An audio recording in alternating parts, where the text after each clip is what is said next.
हरिओम. पुण्यश्लोक सद्गुरू शिवपार्वती प्रतिष्ठान या वर्षीच्या 44व्या वार्षिकोत्सवातला आजचा दुसरा दिवस. आपणा सर्वांचं प्रतिष्ठानच्या वतीनं मनपूर्वक स्वागत. या वर्षीच्या प्रवचनमालेमध्ये कालपासून आपण ज्ञानोत्तर भक्ती समजून घेण्याचा प्रयत्न करतो आहोत. मानवी जीवनाच्या कल्याणाला अनुलक्षून ज्ञानही महत्त्वाचं आहे आणि ज्ञानाबरोबर भक्तीचा भावही तेवढाच महत्त्वाचा आहे. हा विचार या वर्षीच्या चिंतनामध्ये आपल्या समोर आहे. आज माताजींचं स्वागत करण्यासाठी मी आदरणीय प्राचार्या डॉक्टर दीप्तीताई देशपांडे आणि श्रीयुत प्रदीपराव देशपांडे यांना आमंत्रित करतो. त्यांनी माताजींचं स्वागत करावं.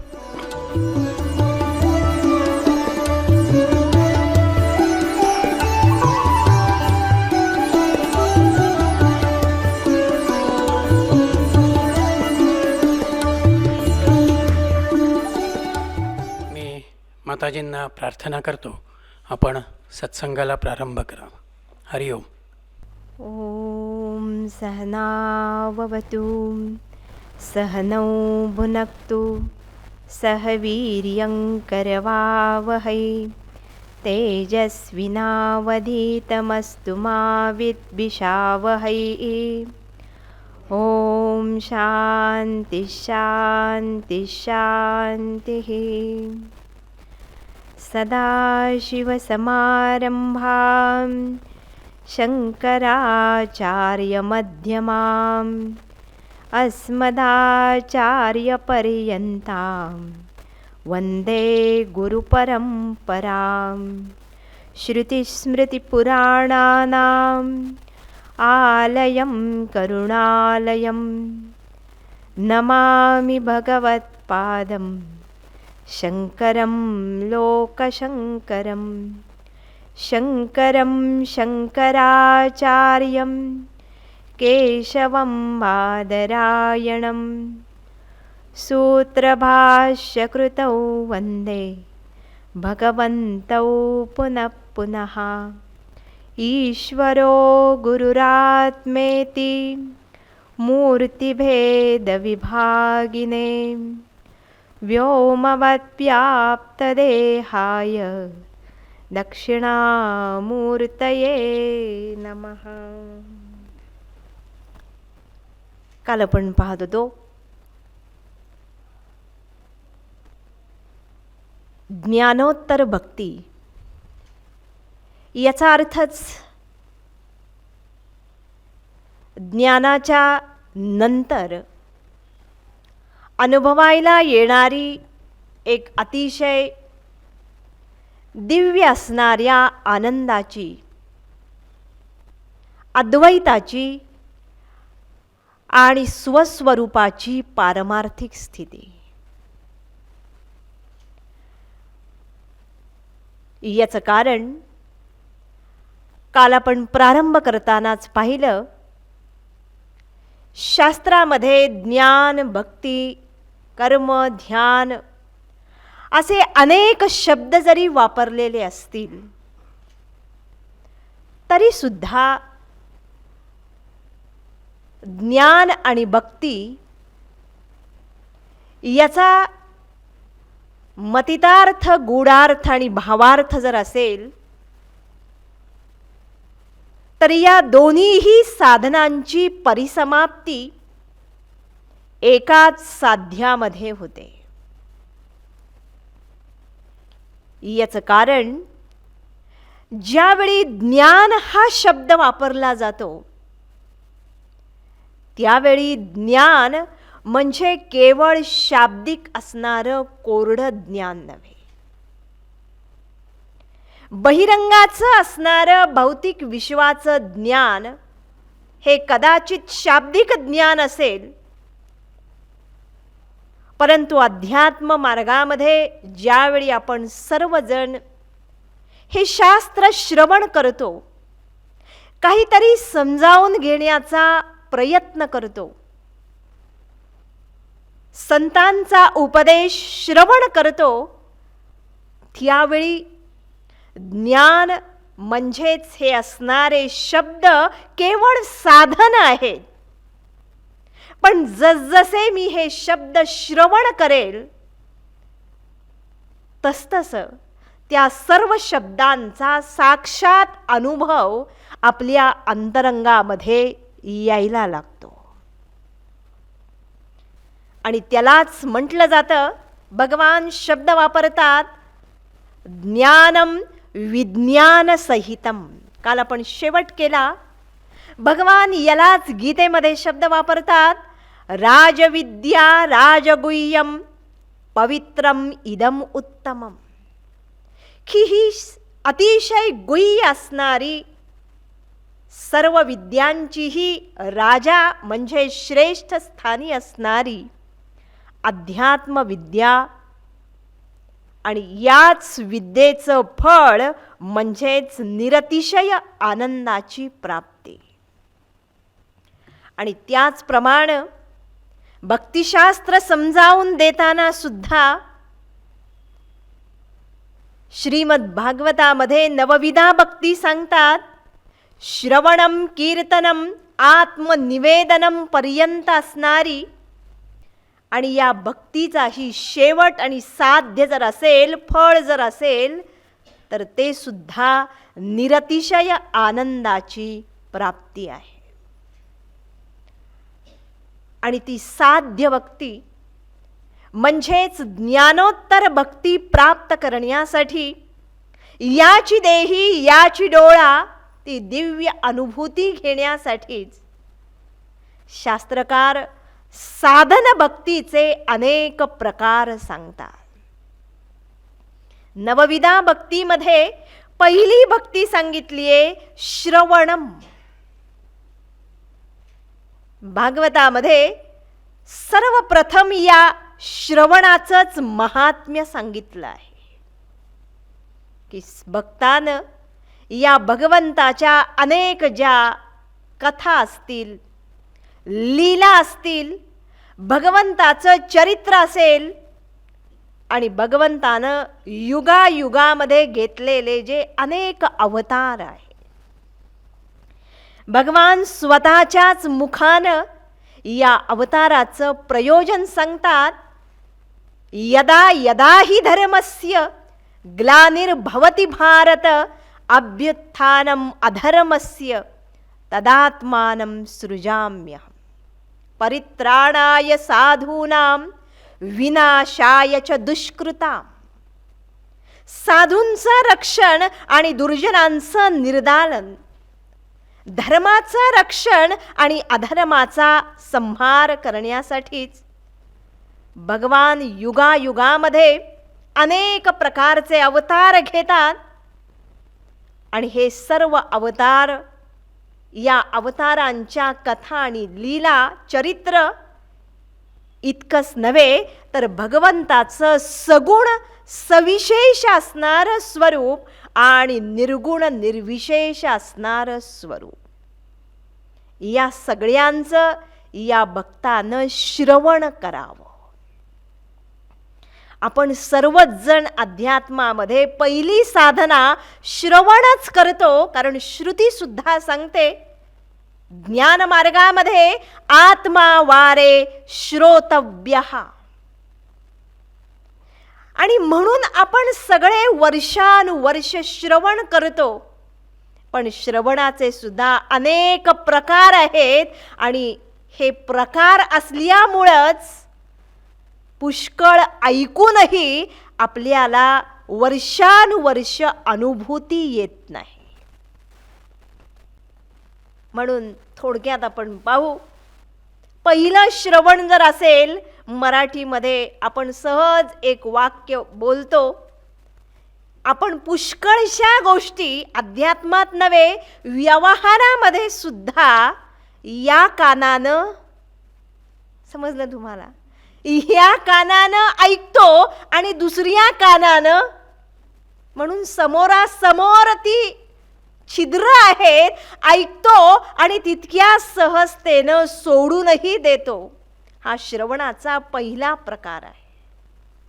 दुसरा प्रकार शास्त्रकार सांगतात, आपण ऐकतो आणि ऐकल्यानंतर जे जे मी ऐकलंय मला असं वाटतं की कोणाला तरी पकडावं आणि सगळं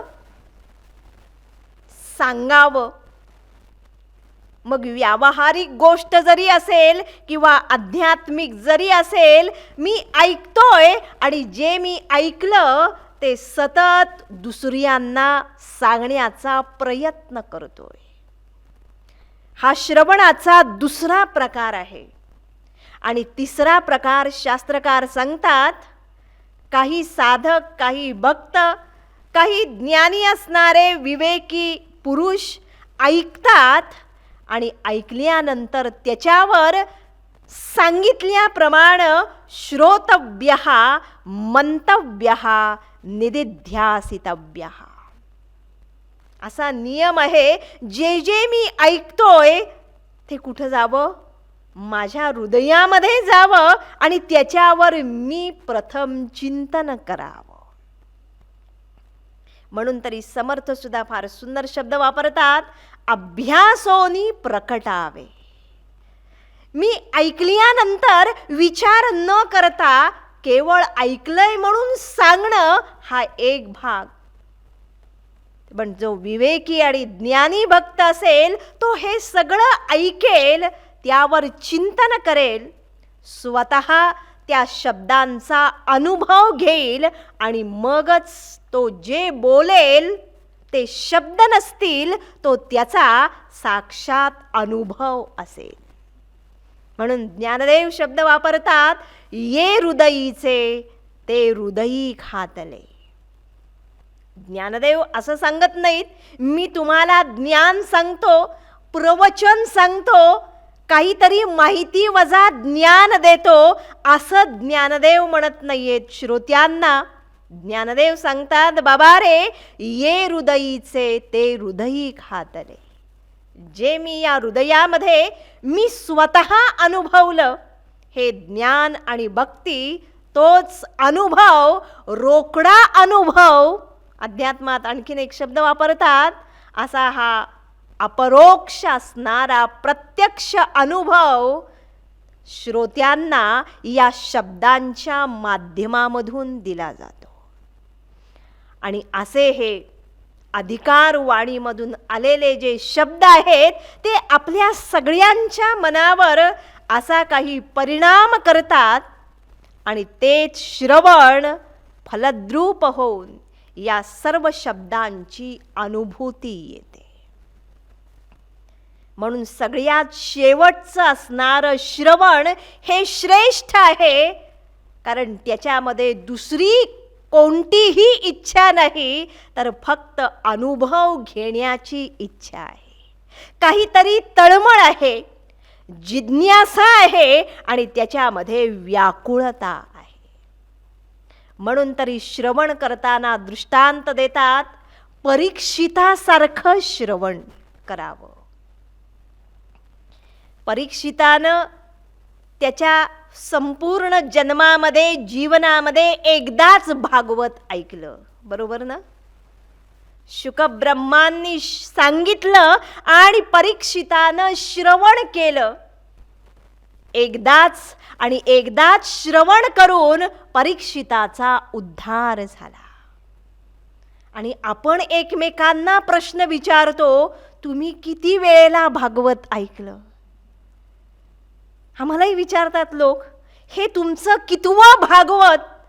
याचा अर्थच आपण 100 वेळेला बोललो आणि ऐकलो तरी आपला उद्धार होत नाहीये.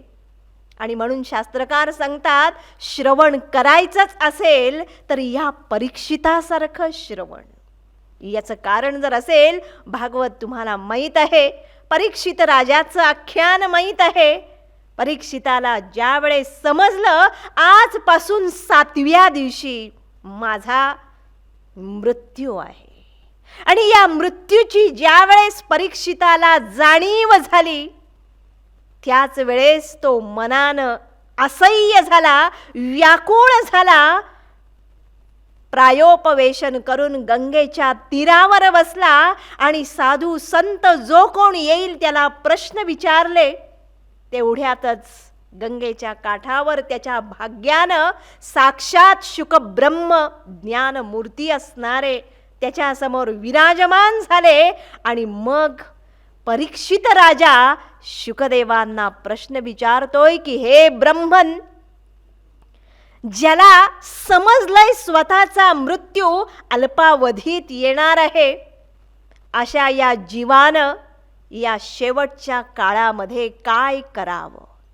किम भजनीयम, किम कीर्तनीयम, किम कर्तव्यम, तो अनेक प्रश्न विचारतोय.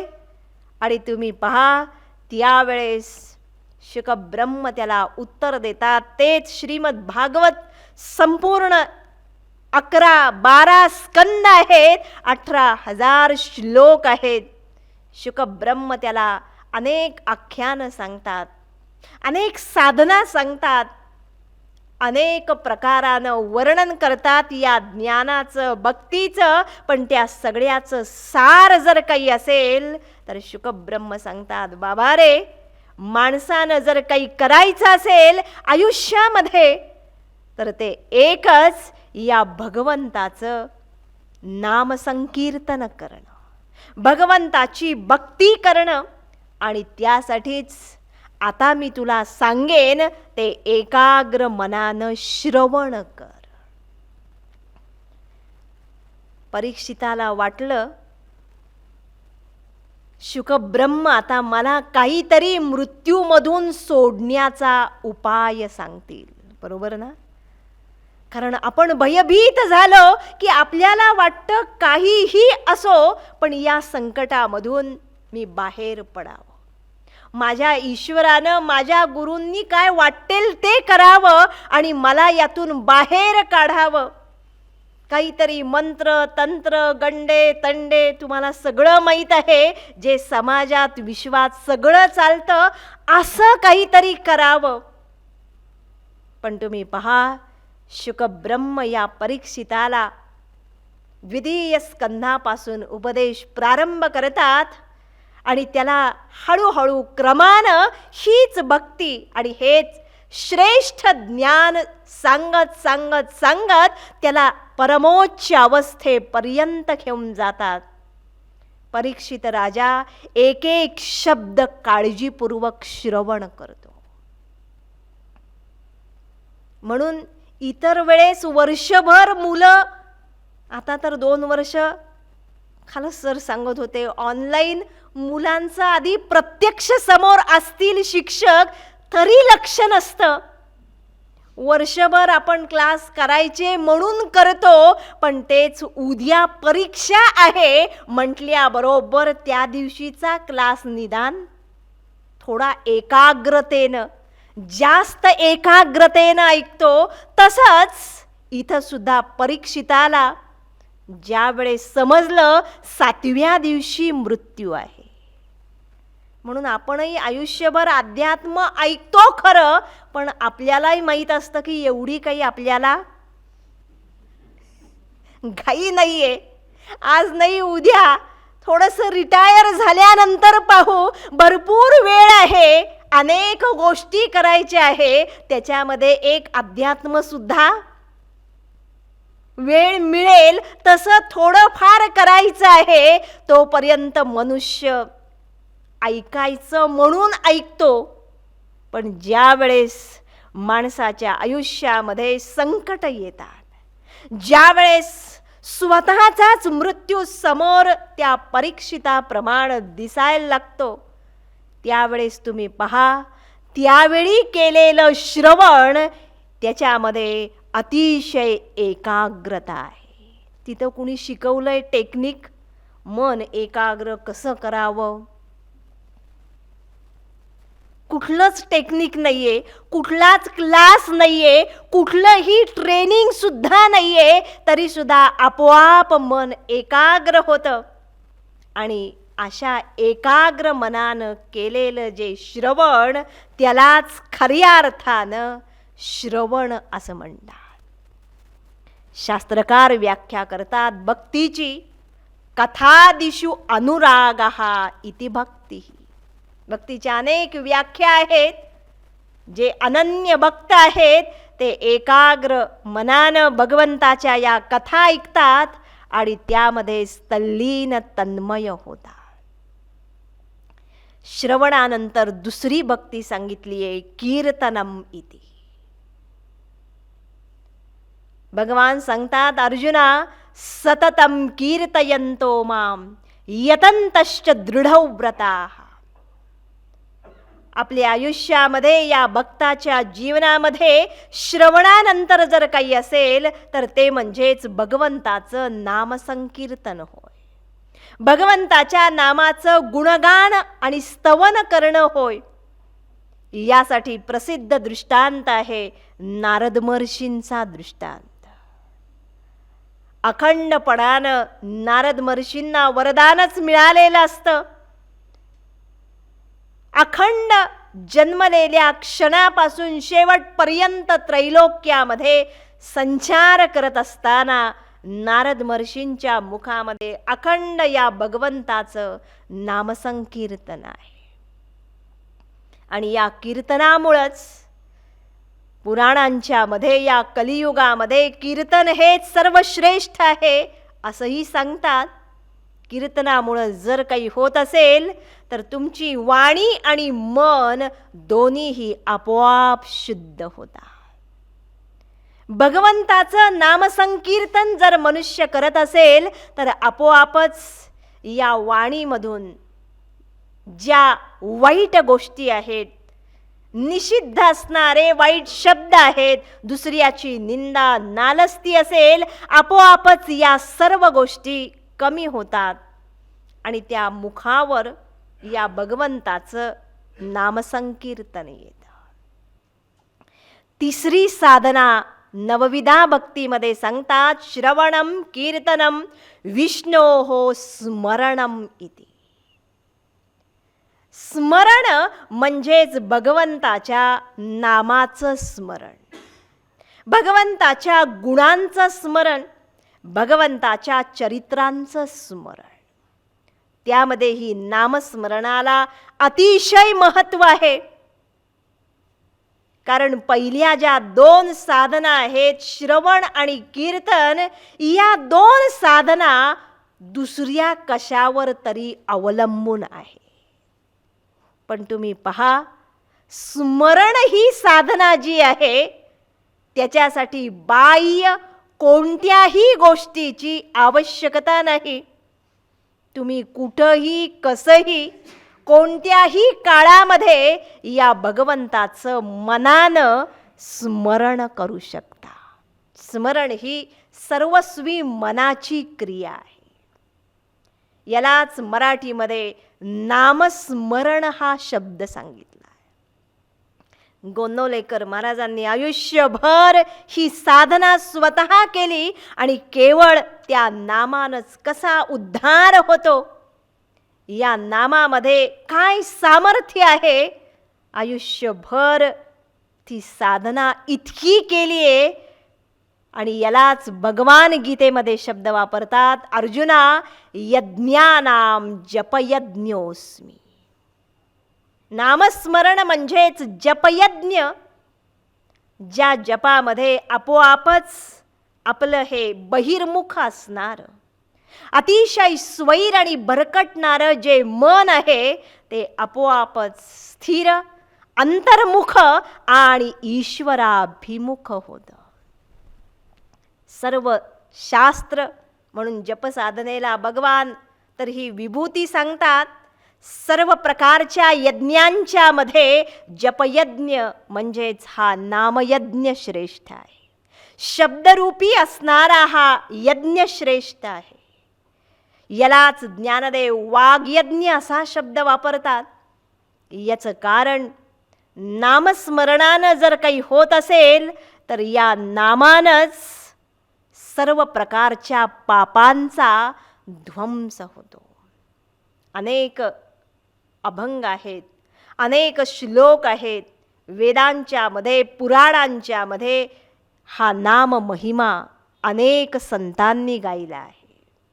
श्रीमद भागवतामध्येही अजामिळाचा उद्धार आख्यान ज्या वेळेस येतं त्यावेळेस भागवतकार सिद्ध करतात, असं हे नाम तुम्ही जाणतेपणानं घ्या किंवा अजाणतेपणानं घ्या. जसं भागवतामध्ये फार सुंदर दृष्टांत दिलाय, तुम्हाला एखादा रोग झालेला आहे, व्याधी जडलेली आहे आणि वैद्याकडं, डॉक्टरांच्याकडं जाऊन तुम्ही औषध घेतलं, डॉक्टर औषध देतात. आता सगळ्या पद्धती मेडिकलच्या सुद्धा बदललेल्या आहेत. पूर्वी आपल्याला एक फॅमिली डॉक्टर असायचे, बरोबर ना? काहीही झालं आपण सांगायचो, ते डॉक्टर आपल्याला, मला आठवतंय, पिवळी, बरोबर ना, पांढरी, लाल अशी गोळी द्यायचे. आपण ती आणायचो, किती विश्वासानं घ्यायचो आणि औषधाचं काम करत होतं. आज विज्ञान युग आहे, सगळेच जण ज्ञानी झालेले आहेत आणि म्हणून डॉक्टरांनी औषध दिलं रे दिलं की आधी गोळी घ्यायच्या आधी आपण काय चेक करतो? त्याच्यामधले कंटेंट काय आहेत, काय औषधी आहे, सगळा अभ्यास करतो आणि मग ती गोळी घेतो. फरक काही पडलाय? शास्त्रकार सांगतात, किती सुंदर त्यावेळेस युक्तिवाद दिलाय भगवान व्यासांनी. तुम्हाला त्या औषधाचे, गोळीचे गुणधर्म माहीत असोत किंवा नसोत, गोळी पोटामध्ये गेली की औषधाचं काम करतच. दुसरा दृष्टांत दिलाय फार सुंदर. अग्नी आहे, त्या अग्नीला तुम्ही जाणतेपणानं त्याच्या जवळ जा किंवा चुकून जरी पाय पडला तरी अग्नीचं काम एकच, दाह करणं. तसंच शास्त्रकार सांगतात, तुम्हाला या नामाचा महिमा, ईश्वराचं स्वरूप माहीत असो किंवा नसो, ते नाम तुम्ही घेतलं की ते नाम जो परिणाम व्हायचा या शरीरावर, या वाणीवर, मनावर, या नामाचे दृढ असणारे संस्कार होता. म्हणून तरी मार्कंडेय ऋषी प्रार्थना करतात फार सुंदर. मार्कंडेय ऋषींनी ईश्वराला किंवा भगवंताला प्रार्थना केली नाहीये. पहिली प्रार्थना केली असेल तर स्वतःच्याच जिभेला प्रार्थना केली. जिव्हे पिबस्वा मृतमेत देव गोविंद दामोदर माधवेती. की हे जिव्हे, या वाणीनं, या मुखानं तू ईश्वराचं नाव घे.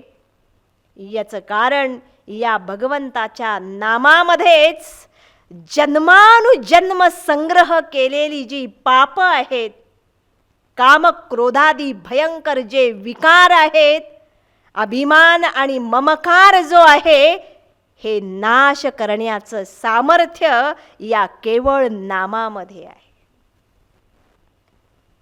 ध्रुव असेल, भक्त प्रल्हाद असेल, असे अनेक श्रेष्ठ भक्त आहेत ज्यांचा केवळ या नामानच उद्धार झालेला आहे. आणि म्हणून तिसरी साधना दिली, स्मरणम इति. भागवतामध्ये याच स्मरणावर, याच सगळ्या भक्तींच्यावर ज्यावेळेस शुकब्रह्म एकादश स्कंदामध्ये उद्धवाला उपदेश करतात, उद्धवाला अनेक प्रकारानं सांगतात की उद्धवा, तुला जर ज्ञान मिळवायचं असेल तर प्रथम अंतःकरणामध्ये भक्तीचा भाव आवश्यक आहे. आणि हा भाव उदयाला आला की तुला ज्ञानासाठी वेगळा काही प्रयत्न करण्याची आवश्यकताच नाही. कारण तो भाव जसजसा उदयाला येईल, भागवतामध्ये म्हणून प्रसंग आहे असाच, उद्धव आणि भगवान यांचा संवाद आहे. ज्यावेळेस भगवान गोकुळ, वृंदावन, मथुरा सर्व सोडून द्वारकेमध्ये येतात. द्वारकेचं राज्य सांभाळत असतात. असे अनेक प्रसंग घडतात आणि का कुणाला माहीत, उद्धवाला मधून अधून सतत असं वाटायचं की भगवान राहतात द्वारकेमध्ये, पण त्यांचं मन मात्र अजून गोकुळामध्येच आहे. ते गोप आणि गोपी अशिक्षित असणाऱ्या त्यांच्या जवळच आहे. असं त्या गोकुळामध्ये आणि या गोप गोपींच्या मध्ये, नंद यशोदा यांच्यामध्ये विशेष काय आहे? भगवंतालाही उद्धवाचा सगळा विचार आणि बोलणं समजत होतं आणि म्हणून भगवानच एक दिवस उद्धवाला आदेश देतात, गच्छोद्धव व्रजम सौम्य. उद्धवा, माझं एक काम आहे आणि त्या कामासाठी मला तरी जाणं शक्य नाहीये. भगवान कधीच पुन्हा गोकुळामध्ये मथुरेमध्ये गेले नाहीत आणि म्हणून उद्धवाला सांगितलं, माझा निरोप द्यायचा आहे गोकुळामध्ये, त्याच्यासाठी तू व्रजाला जावस आणि गोप गोपी माझे माता पिता असणारे, ज्यांनी माझं सांभाळ केला, यशोदा आणि नंद यांच्याकडं जावस आणि माझा निरोप त्यांच्यापर्यंत पोचवावा. उद्धवाला आतून फार आनंद होतो, कारण त्यालाही एकदा हे सगळं पाहायचंच होतं. भगवान ज्याचं सतत स्मरण करतात आणि महिमा गातात. आणि उद्धव विचार करतो, हरकत नाही, आता भगवंताचीच आज्ञा आहे आणि म्हणून हा उद्धव तयार होऊन निघतोय. जाता जाता विचार करत असतो की या सगळ्या गोपी आणि गोप नाही म्हटलं तरी अशिक्षित आहे. भगवंताच्या जवळ राहूनही यांना परमोच्च ज्ञान काही प्राप्त झालं नाही. वेदांच्या मधलं ज्ञान, उपनिषदांच्या मधलं असणारं ज्ञान, परब्रह्म स्वरूपाचं ज्ञान यांना अद्वैत ज्ञान माहीत नाही. आणि म्हणून जातोच आहे तर काय करतो, कारण थोडं फार शाब्दिक ज्ञान यायला लागलं की अशा या, म्हणून समर्थ त्यालाच शब्द वापरतात, पडत मूर्ख. त्याला ज्ञानी म्हटलंच नाहीये, कारण ज्ञानी म्हणजेच अनुभव सहित असणारं ज्ञान. पण ज्याच्याजवळ केवळ शाब्दिक ज्ञान आहे, त्याच्याजवळ त्या शब्दांच्या बरोबर कळत न कळत एक अभिमान असतो. उद्धवाजवळ हा ज्ञानाचा अभिमान असतो. तो विचार करतो, हा निरोप तर देतोच, पण जाता जाता गोपींना थोडंफार ज्ञानही मी देईन, थोडाफार मी सत्संग करेन आणि त्यांना सांगेन ज्ञानाच्या 4 गोष्टी. असा विचार करून उद्धव जातो खरा व्रजामध्ये, पण शुकब्रह्म फार सुंदर वर्णन करतात. गेल्यानंतर व्रजामधल्या गोपी गोप तिथलं सुंदर असणारं कृष्णमय वातावरण पाहतो आणि ते सगळं पाहिल्यानंतर त्याला आत जाणीव व्हायला लागते. सगळा प्रसंग सांगत नाही, तो भागवताचा भाग आहे. पण आपला जो विषय आहे ज्ञानोत्तर असणारी भक्ती, खरोखरच ही भक्ती आणि भाव काय आहे? उद्धव जरी ज्ञानी असेल तरी अंतःकरणामधून तोही भगवंताचा भक्त आहे. अतिशय भाग्यवान असणारा हा उद्धव आहे. सगळ्या यादवांच्या मध्ये भगवंताच्या अवतार काळात भगवंताचं सर्वात जास्त सानिध्य मिळालेला हा उद्धव आहे. सावलीसारखा भगवंताच्या जवळ शेवटपर्यंत निजधामाला जाईपर्यंत उद्धव जवळ होता. आणि असा हा उद्धव ज्या वेळेस पाहतो, गोप गोपींचं जीवन पाहतो, फार गोपी गीतामध्ये सुंदर वर्णन केलंय. विक्रेतु कामा किल गोप कन्या मुरारी पादार्पित चित्त वृत्ती दध्यादिकम मोह वशादवोचत गोविंद दामोदर माधवेती. वर्णन केलंय या गोपींचं. दूध आणि दही विकण्यासाठी त्या जात आणि दूध दही घ्या असं म्हणायच्या ऐवजी त्यांच्या मुखामधून या भगवंताचंच नाम येत असे. असं कृष्णमय जीवन जगणाऱ्या या गोपी त्यांचं उठणं, बोलणं, चालणं, फिरणं, स्पर्श करणं, घरामधले सगळे व्यवहार हे त्या भगवंताच्या चरणी समर्पित होते. नारद महर्षी व्याख्या करतात, तदर्पिता खिलाचारिता तद्विस्मरणे परम व्याकुलता. सगळीच कर्म या गोपींनी भगवंताला अर्पण केलेली होती. आणि ज्या वेळेस हा उद्धव घराघरामध्ये जातो, गोपींच्या घरामध्ये त्यांचे व्यवहार, त्यांचं संपूर्ण जीवन पाहतो, त्यावेळेस त्याला समजतं, मला इथं भगवंतांनी जे पाठवलंय ते ज्ञान देण्यासाठी पाठवलं नाहीये, तर ज्ञान घेण्यासाठी पाठवलंय. ज्ञान काय आहे, भक्ती काय आहे आणि ज्ञानोत्तर असणारी भक्ती काय आहे. म्हणून तरी गोपी या भक्तीच्या आचार्या आहेत. भगवान अतिशय स्पष्टपणानं आणि ठामपणानं सांगतात, जानन्ति गोपिका पार्थ नान्ये जानन्ति तत्त्वतः. या ज्ञानाचं, या तत्वाचं रहस्य गोपिका जाणतात, अन्य कोणीही तत्वतः जाणत नाही. आणि म्हणूनच ज्ञान जर जाणायचं असेल, ज्ञानाची अनुभूती जर काही घ्यायची असेल, तर त्यासाठी भक्तीचा भाव हा नितांत आवश्यक आहे. कोरडं आणि शाब्दिक आणि वृक्ष ज्ञान माणसाच्या, साधकाच्या जीवनाला शांती देऊ शकत नाही. आणि म्हणूनच कालही आपण पाहिलं, हे सगळे ज्ञानी लोक सुद्धा भक्तीच्याच आधारानं राहतात. भागवतकार वर्णन करतात, क्वचित रुदन्ति अच्युत चिंतया, क्वचित हसन्ति वदन्ति अलौकिकाः, नृत्यन्ति गायन्ति अनुशीलन्ति अजम, भवन्ति तूष्णीम परमेत्य निर्वृताः. फार सुंदर शब्द वापरलेत. भवन्ति तूष्णीम याचा अर्थच या गोपी आणि भगवंताचे अनन्य भक्त भगवंताच्या केवळ स्मरणानंच त्यांच्या डोळ्यांच्या मधून आनंदाश्रू येत.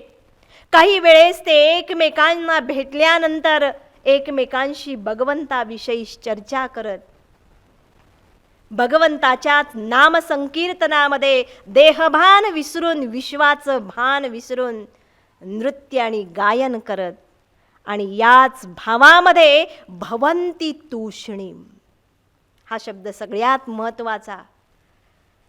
जी अवस्था ज्ञानानंतर प्राप्त होते, ज्ञानाचं प्रयोजन एकच, की आज माझं मन जे भयंकर अस्वस्थ आणि उद्विग्न आहे, मनामध्ये क्षणाक्षणाला उफाळून येणारे विकार, द्वंद्व आणि उद्विग्नता, हे सर्व शांत जर करायचं असेल तर माणसाच्या आयुष्यात हे ज्ञान आवश्यक आहे.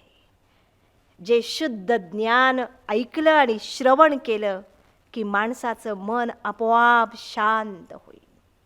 म्हणून तरी भगवान सांगतात, नहि ज्ञानेन सदृशम पवित्रम इह विद्यते. या जगात ज्ञानी पुरुष आणि ज्ञान हे सर्वश्रेष्ठ आहे, आणि ते ज्ञान, ती अवस्था या भक्तीनं प्राप्त होते.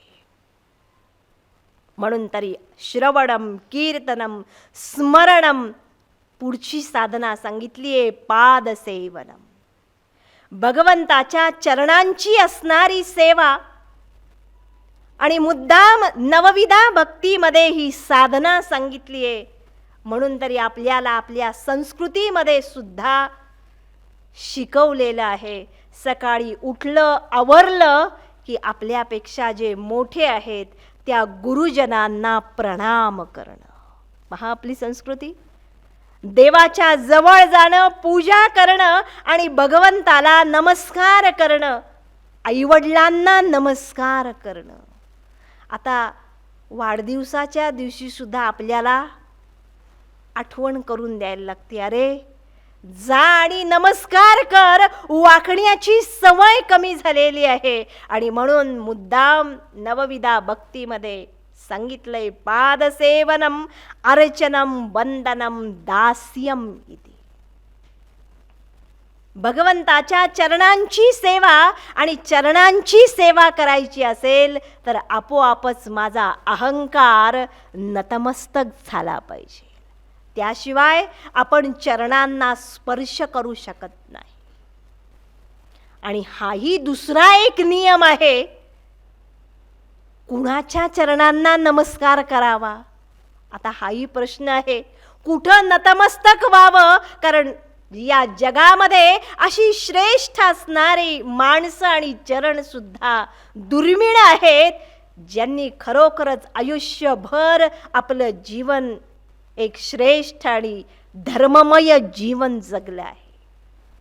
अशी ऋषितुल्य असणाऱ्या ज्या व्यक्ती आहेत, अशाच चरणांच्या पुढं माणसानं नतमस्तक व्हावं. आणि म्हणून सांगितली आहे पादसेवनम, चरणांची सेवा. प्रसिद्ध दृष्टांत आहे, ज्यानं प्रभू श्रीरामांच्या बरोबर स्वतः सुद्धा सगळ्या राज उपभोगांचा त्याग केला आणि भगवंताच्या चरणपादुका ठेवून सर्व ही सेवा केली. या भरताचा असणारा दृष्टांत पादसेवनम. यानंतर पुढची भक्ती सांगतात अर्चनम इति, भगवंताची पूजा करावी. सगुण सविशेष साकार असणाऱ्या त्या सुंदर विग्रहाची, प्रतिमेची अर्चना आणि पूजा अंबरीश राजाचं उदाहरण प्रसिद्ध आहे. आजकाल आपल्याला लोक विचारतात, रोज पूजा केलीच पाहिजे का? घराघरामध्ये पूर्वी हा प्रश्नच नव्हता. सकाळी उठलो, शुचिरभूत झालो की आपण पहिल्यांदी देवाच्या जवळ जात असू आणि भगवंताची पूजा करत असू. आणि म्हणून अर्चनम ही सुद्धा नवविधा भक्तीमध्ये असणारी एक सुंदर साधना आहे. तुम्ही भगवंताच्या त्या विग्रहाची पूजा करा. सुंदर असणारा जो भगवान आहे, मनापासून त्याच्याकडं पहा. जसं रामायणामध्ये फार सुंदर वाल्मिकी ऋषींनी दृष्टांत दिलाय.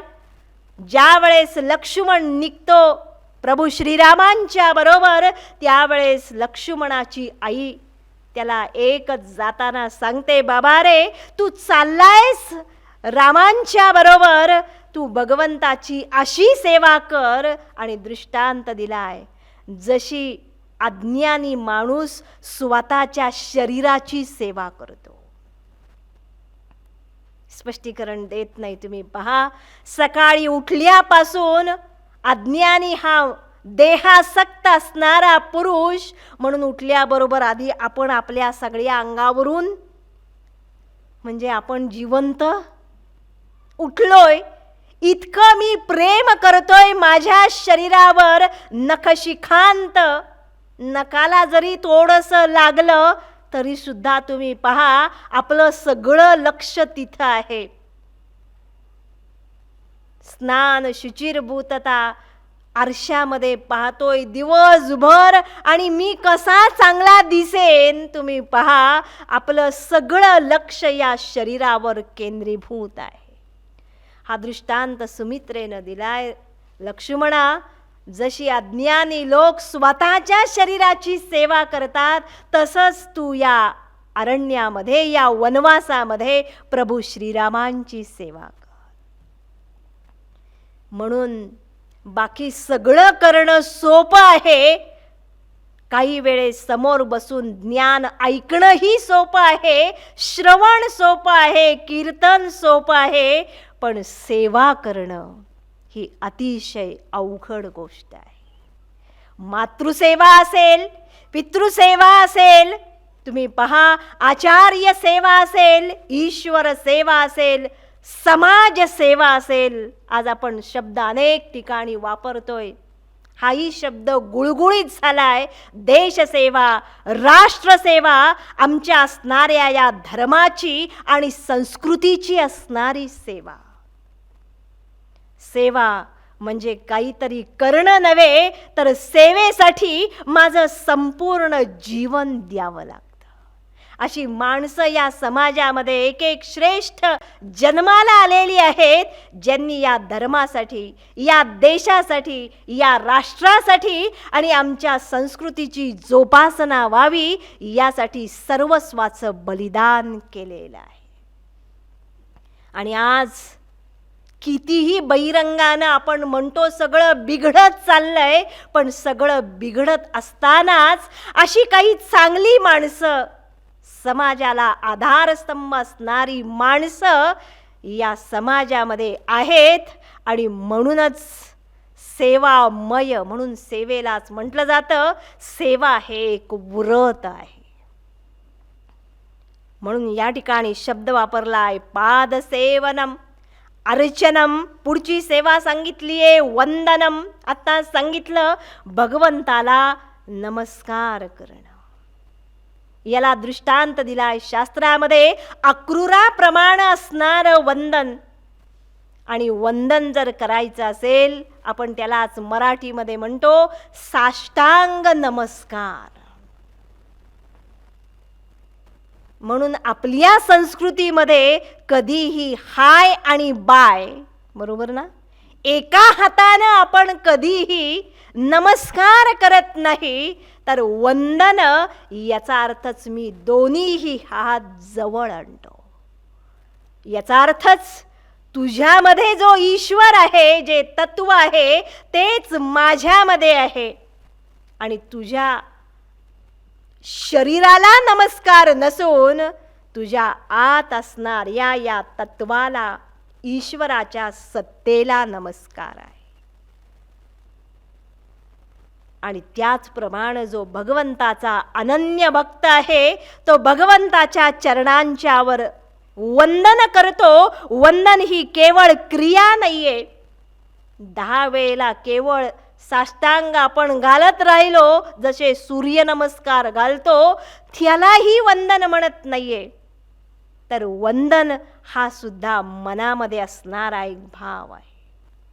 जी व्यक्ती, जो ईश्वर मला पूजनीय आणि वंदनीय आहे, त्याच्या गुणांच्यामुळं, त्याच्या श्रेष्ठ असणाऱ्या चरित्र आणि चारित्र्यामुळं, त्यामुळंच मी वंदन करतो, म्हणजेच मी त्या स्थानामध्ये नतमस्तक होतो. ही वंदन भक्ती सांगितल्यानंतर पुढे सांगतात दास्यम सख्यम आत्मनिवेदनम इति. दास्यत्व भक्ती म्हणजेच ईश्वर माझा स्वामी आहे आणि मी त्याचा केवळ एक दास आहे. जसं सर्वश्रेष्ठ भक्त असणारा हनुमान सांगतोय, अध्यात्म रामायणामध्ये प्रसंग येतो. प्रभू श्रीराम स्वतःच हनुमंताला विचारतात, कारण सगळ्यांच्या दृष्टीनं बोलून चालून हनुमान म्हणजे एक काय आहे, माकड आणि वानर आहे. पण तरीही तो भगवंताचा अनन्य भक्त आहे, ज्यानं त्रेतायुगामध्ये भगवंताला त्याच्या अवतार कार्यामध्ये अतिशय श्रेष्ठ असणारं सहकार्य केलं आणि सेवा केली. सगळं झाल्यानंतर एकदा सहज प्रभू श्रीराम प्रश्न विचारतात, काय रे हनुमंता, माझंही तुझ्यावर प्रेम आहे आणि तुझंही माझ्यावर प्रेम आहे, पण मला सांग तू माझ्याकडं कोणत्या दृष्टीनं पाहतोस, माझ्यावर तू कसं प्रेम करतोस. हनुमान हा केवळ एक भक्त नव्हता, केवळ एक सेवक नव्हता. हनुमान हा बुद्धिमतां वरिष्ठम. भक्तीमुळे जर काही येत असेल तर ज्ञानही येतं, युक्ती येते, शक्ती येते. हे सर्व भक्तीच्या माग आपोआप येतं. आणि म्हणून हा बुद्धिमतां वरिष्ठम असणारा हनुमान प्रभू श्रीरामांना उत्तर देतोय, भगवंता, अरे मी तुझ्याकडं कसं पाहतोय ते एका दृष्टीनं पाहत नाहीये. तू मला कसा प्रश्न विचारलायस मला माहित नाही, पण मी तुला स्पष्टपणानं सांगतो. आणि हनुमान 3 असणाऱ्या दृष्टी सांगतो. अवघ्या 3 वाक्यांच्या मध्येच शास्त्राचं सगळं सार हा भक्त हनुमान सांगतोय. ज्ञानी भक्त कसा असतो आणि त्याची दृष्टी काय असते. हनुमान उत्तर देतोय, भगवंता देह बुद्ध्या तु दासोहम, जीव बुद्ध्या त्वदंशकः, आत्मबुद्ध्या त्वमेवाहम इति मे निश्चिता मती. काय स्पष्ट ज्ञान आहे. ज्या ज्ञानामध्ये शंका नाही, विकल्प नाही, संदिग्धता नाही. हनुमान इतक्या सहजतेनं आणि स्पष्टतेनं उत्तर देतोय, भगवंता अरे तुझा प्रश्न फार सुंदर आहे, पण माझं उत्तर तू ऐक. तू देहाच्या बुद्धीनं, या शरीराच्या बुद्धीनं जर मला विचारत असशील तर भगवंता तू माझा स्वामी आणि मालक आहेस आणि मी तुझा केवळ एक दासोहम, एक दास सेवक आहे. तू आज्ञा करावीस आणि ती आज्ञा शिरसावंद्य मी मान्य करावी. म्हणून सेवक कधीही प्रश्न विचारत नाही. जो प्रश्न विचारतो, जो पर्याय देतो ईश्वराच्या आणि गुरूंच्या वाक्याला, तो सेवक नव्हेच. हनुमान सांगतोय, भगवंता तू सांगावस, आज्ञा करावीस आणि मी त्या आज्ञेचं तंतोतंत पालन करावं. म्हणून हनुमान बसलाय सुद्धा कसा, असा बसलेला नाहीये की ज्याला उठायलाच वेळ लागेल. सिद्धासनात बसलेला आहे. भगवंतानं सांगितल्या क्षणी हनुमान तयार आहे. किती आज्ञा पाळाव्यात तोच हनुमान केवळ आणि केवळ भगवंतासाठी समुद्राला सुद्धा उल्लंघून पार जातोय.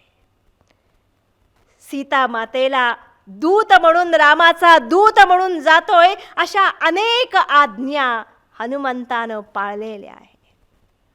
हनुमान दुसरी दृष्टी सांगतोय, भगवंता जीव बुद्ध्या त्वदंशकः, जीवाच्या बुद्धीनं जर तू विचारत असशील तर निश्चितपणानं तू अंशी आहेस आणि मी तुझा केवळ एक अंश आहे.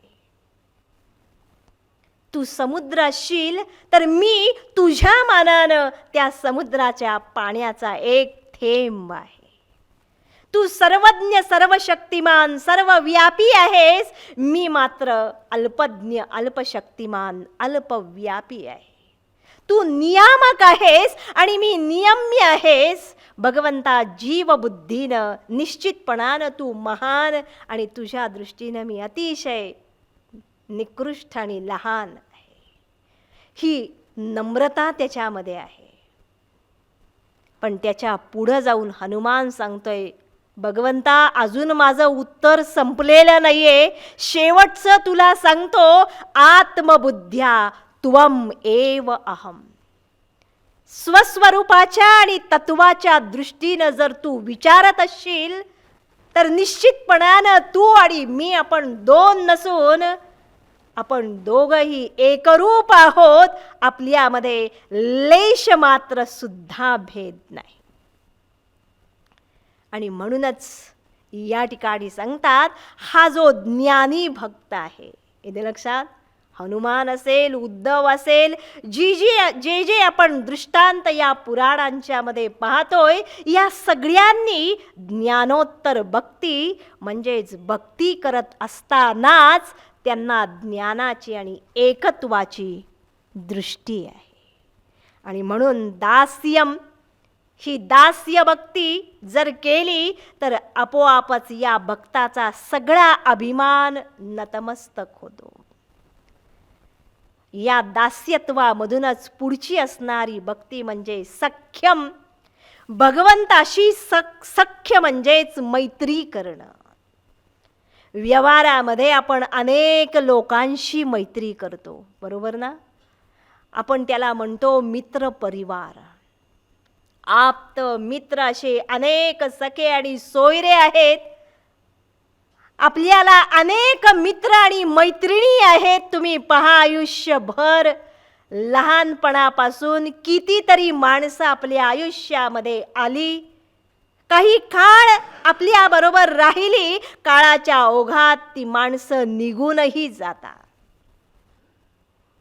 पण काही मित्र, अनेक मित्र असतील तरी काही मित्र मात्र कसे असतात, आपण त्याला म्हणतो हा अगदी जवळचा, बरोबर ना, जवळचं सर्कल. पण त्या सर्कलमध्ये सुद्धा एखादाच काय आहे, अतिशय जवळचा असतो. आणि तो जवळचा का असतो,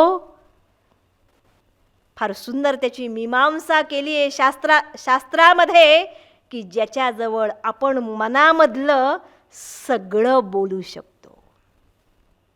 चांगलं असेल, वाईट असेल, आपलं मन मोकळं करण्याचं जे स्थान आहे त्याला म्हणतात सख्यत्व भाव. आणि नवविधा भक्तीमध्ये ही भक्ती सांगितली आहे. सख्यच करायचं असेल, मैत्रीच करायची असेल तर या भगवंताशी सख्य. आणि याचं प्रसिद्ध उदाहरण आहे, अर्जुन असेल, उद्धव असेल, भगवंताच्या जीवनामध्ये सुदाम्याचं चरित्र येतं. मित्र सुदामा असेल, या सगळ्यांनी भगवंताशी सख्य केलं होतं. भगवंताजवळ सगळंच मोकळेपणानं बोलत. बाकी शिष्य जर असेल तर तो मोजकं बोलतो, बरोबर ना, जेवढं पाहिजे गुरूंच्या समोर सोयीस्कर जेवढं आहे तेवढंच बोलतो. बाकीचं सोयीस्कर अनेक गोष्टी लपवून ठेवतो. याला सख्य असं म्हणत नाही. आणि भगवंतालाही माहीत असतं की हा अर्धवट सांगतोय, म्हणून भगवानही त्याच्याशी सख्य करत नाही. येते लक्षात. म्हणून तरी तुम्ही गीता पहा, भागवत पहा, भगवान हळुवारपणानं अर्जुनाला उपदेश ज्या वेळेस देतात, सुरुवातीला 2ऱ्या अध्यायामध्ये आपण पाहिलं, पहिला अध्याय, 2रा अध्याय, अर्जुन सांगतोय शिष्यस्तेहम शाधिमाम त्वाम प्रपन्नम. सख्य जरी असेल तरी एक वेळ अशी येते, तो मित्र नतमस्तक होतो भगवंताला आणि भगवान ज्ञान द्यायला प्रारंभ करतात. पण सांगता सांगता भगवंताच्या आत सुद्धा अर्जुनाबद्दल इतकं प्रेम आहे, कळत न कळत भगवान सांगून जातात, अर्जुना अरे बाकी सगळं ज्ञान मी सगळ्यांना देतो, पण जे रहस्य आहे ते मात्र एखाद्यालाच सांगतो. आणि तुला हे मी सांगतोय याचं कारणही भगवान सांगतात, भक्तोसी मे सखा चेती रहस्यम हे तदुत्तमम. अर्जुना तू माझा भक्त आहेस, शिष्य तर आहेच, ते स्वतःच तू सांगितलेलं आहेस. पण आज मला जाणीव होतीये तू माझा अनन्य भक्त आहेस. नवे नवे सखा चेती, माझा तू सखा आहेस. आणि एकदा हा सख्यत्वाचा एक सुंदर असणारा भाव. जीवनामध्ये मित्र फार नसले तरी चालतील, पण जे थोडे आहेत ते इतके एकनिष्ठ असावेत आणि ज्याच्या आयुष्यामध्ये प्रत्यक्ष ईश्वर हाच सखा आहे. अर्जुन असेल, उद्धव असेल, भगवान अर्जुन आणि उद्धवाजवळ सगळं काही मोकळं बोलायचे. जाता जाताच हे सगळं जीवन जगत असतानाच अर्जुनालाही गीतेचं श्रेष्ठ असणारं दिव्य ज्ञान दिलं. आणि तुम्ही पहा, उद्धवाबरोबर आयुष्यभर भगवान होते. उद्धवाला सानिध्य लाभलं. द्वारकेमधले सगळे प्रसंग उद्धवासमोर घडलेले आहेत. कित्येक वेळेला समुद्राच्या काठी जाऊन उद्धवाबरोबर भगवान गप्पा मारत असत, बोलत असत, तासनतास चर्चा करत असत. उद्धवाला असं वाटायचं, वा, ज्याच्यावर सगळं जग प्रेम करतं असा भगवान माझा सखा आहे. पण सगळ्यात शेवटी त्या उद्धवाला सुद्धा भगवंतांनी गुह्य ज्ञान दिलं. गोपींना सुद्धा सगळ्यात शेवटी भगवंतांनी हे गुह्य ज्ञान दिलं. ज्या वेळेस उद्धवाला समजलं भगवान निजधामाला जाणार, त्याच वेळेस उद्धव व्याकुळ झाला. खरं तर त्यावेळेस त्याच्याजवळ शाब्दिक ज्ञानही होतं, पण ज्या वेळेस भक्तीची व्याकुळता निर्माण झाली त्याच वेळेस भागवताच्या 11 स्कंदामधून हे गुह्य ज्ञान दिलं. तीच या जगामध्ये उद्धव गीता म्हणून प्रसिद्ध आहे. तीच ज्ञानोत्तर असणारी भक्ती 11 स्कंदामधला कोणताही श्लोक काढा, ज्ञानोत्तर भक्तीचं ते सुंदर उदाहरण आहे. आणि म्हणून सख्यम ही भक्ती सांगितल्यानंतर नवविधा भक्तीमध्ये सगळ्यात शेवटची भक्ती असेल, परिसमाप्ती जर असेल तर ती म्हणजेच आत्मनिवेदनम इति. आणि आत्मनिवेदनम याचा अर्थच भगवंताला सर्वस्व समर्पण करणं. श्रुती फार सुंदर दृष्टांत देते. समर्पण करणं म्हणजे 1-2 गोष्टी टाकणं नव्हे, 1-2 गोष्टी भगवंताला देणं नव्हे. कारण तुम्ही काय देता आणि किती देता याला महत्त्व नाहीये. भगवान स्वतः सांगतात, पत्रम पुष्पम फलम तोयम यो मे भक्त्या प्रयच्छति. तुम्ही पान दिलं का, फूल दिलं का, फळ दिलं का, काय आणि किती दिलं हे भगवान पाहत नाहीत, ते कोणत्या भावानं दिलं. कारण देणं, समर्पण याच्यामध्ये अर्पण असणारी जी क्रिया आहे, वस्तूंचं अर्पण अपेक्षित नाहीये. त्या अर्पणामागं, त्या दानामागं, त्या देण्याच्या मागं अपेक्षित जर असेल तर आज आपण जे सगळ्याला माझं म्हणून पकडलंय. बघा, धन असेल, पैसा, समृद्धी असेल, ऐश्वर्य, भरभराट असेल, जे जे आज माझ्याजवळ आहे, धन जन यौवन आचार्य शब्द वापरतात, ज्याच्या ज्याच्याबद्दल मला अभिमान आहे आणि ममत्व आहे. आणि माझं हे इतकं मी घट्ट कल्पना केलेली आहे. आणि भगवान सांगतात, निवेदन समर्पण करणं म्हणजेच, म्हणून तरी तुम्ही ऐकले असतील मंत्र, ज्यावेळेस आपण गुरुजींना सुद्धा काही दान करतो त्यावेळेस काय करतो, पाणी सोडतो आणि सोडल्यानंतर काय म्हणतो, इदम न मम. याचा अर्थच आता हे सगळं मी दिलेलं आहे, आता हे माझं नाही. म्हणजे देणं याचा अर्थच ममत्वाचा त्याग करणं आहे. आणि आत्मनिवेदनम, समर्पण ही शेवटची असणारी भक्ती सांगतात. भक्तीची परमोच्च अवस्था सांगतात. श्रुतीनं दृष्टांत दिलाय कसं समर्पण व्हावं. श्रुती सांगते फार सुंदर, यथा नद्यः स्यन्दमानाः समुद्रे अस्तं गच्छन्ति. सगळ्या नद्या जर तुम्ही पाहिल्या, गंगा, गोदावरी, सरस्वती, यमुना, कावेरी, ज्या ज्या काही अतिशय पवित्र असणाऱ्या ज्या नद्या आहेत, कुठंतरी पर्वतामध्ये थेंबाच्या रूपात उगम पावतात.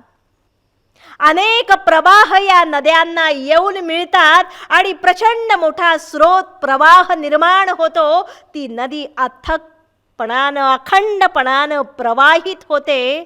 कशासाठी? नदीचं साध्य एकच, येन केन प्रकारानं अखंडपणानं प्रवास करत करत करत शेवटी तिच्या स्वरूपाशी म्हणजेच समुद्राशी एकरूप होणं. तोपर्यंत ही नदी अखंड जात राहते.